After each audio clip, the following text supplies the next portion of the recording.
Nearly 40 airmen from the 67th Aerial Port Squadron conducted their reserve annual tour at Joint Base Pearl Harbor Hickam in Hawaii.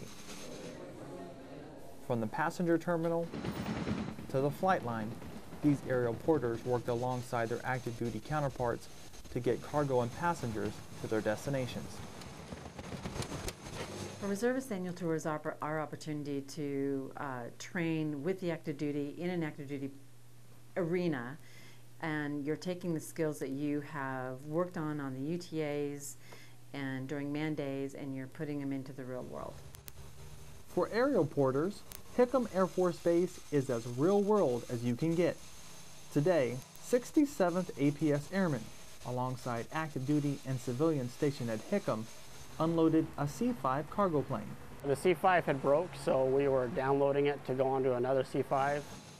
Master Sergeant Brent Everhart, one of the 67th APS's team leads, knew he had an important training opportunity for his newest airmen.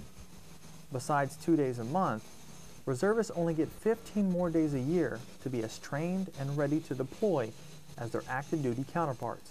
I asked one of my airmen, is that your first C-5 you've been on? They said, yeah, and so it's pretty exciting when you've never been on a C-5 and you get on board one and you get to see the operations. It's pretty exciting for a new airman to see that, and that camaraderie really kicks in for them, and they get to be part of the process and see it happen. By the time they were done, the team unloaded 15 pallets from the broken C-5 and had them ready for another jet in less than an hour. We need to move cargo as fast as we can, and so because the plane had broke, we need to get it off that plane and get it onto another one so we can get to its destination, because this material needs to get to the units that need the material. They've helped with a lot, down manning, so they've helped pick up a lot of slack on our end. Like the C-5 unload, Hickam Air Force Base offers a lot more training opportunities than Hill Air Force Base in Utah, the aerial porter's home station. It's especially important for the passenger terminal workers, because Hill Air Force Base doesn't have a passenger terminal. At Hill, there's a very small mission. It doesn't normally affect us on a UTA weekend, whereas here we can concentrate on training, and it's go, go, go. Active duty helps us out, and we get the training we need. Back home in Utah, Master Sergeant Keith Quimby, another team lead with the 67th, is busy working his civilian job. Let's see how that works. He and his wife own a few vacuum stores near Hill Air Force Base.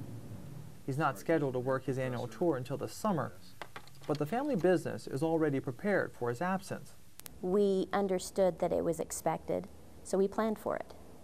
And I staffed accordingly and made arrangements for help with the kids and just made it part of our life because it was something that he was going to do.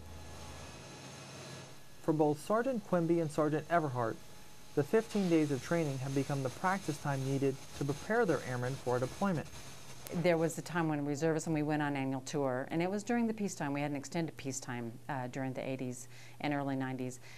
We would go to active duty ports and we would hold a broom and we'd be asked to sweep. We wouldn't be able to employ our skills.